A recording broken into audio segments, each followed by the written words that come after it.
which included the ability to string beads in your doll's hair and mix and match their outfits without having to deal with Velcro or snaps. I actually think I first learned how to braid on my Betty Spaghetti doll, as the rubber strands made for an easy grip as opposed to the finer synthetic hair of other dolls. And something about the bright neon colors always reminded me of Lisa Frank. And who didn't love Lisa Frank? Because of the more cartoonish design and reliance on play factor instead of fashion, the dolls understandably appealed to a younger demographic than some others on this list. And at one point in the early 2000s, the dolls were even included in McDonald's Happy Meals. I honestly think these still hold up to this day. Not only is the design adorable, albeit incredibly of its time, but the dolls themselves are super unique with a high level of playability. Although I will admit that having so many detachable pieces is not only a choking hazard, but also made losing arms and legs incredibly easy. Groovy Girls. Groovy Girls.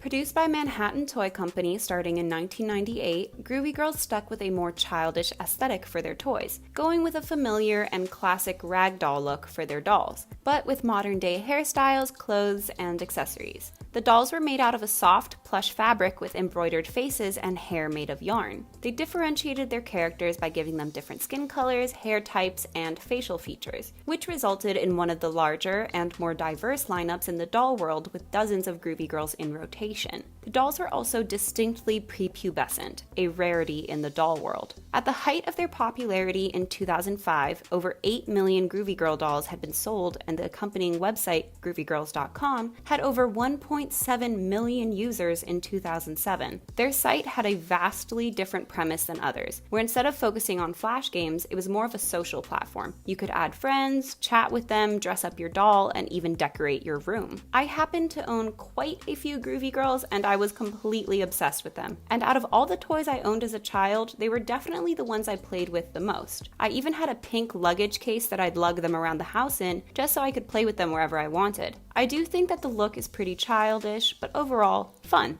Diva Stars. Diva Stars! No other doll does the things we do.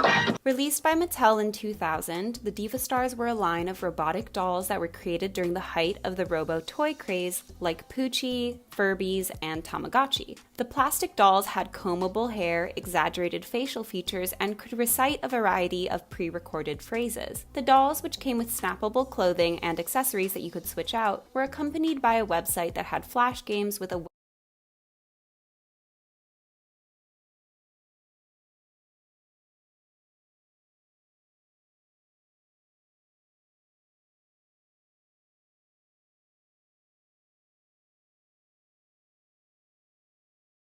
accessories that you could switch out,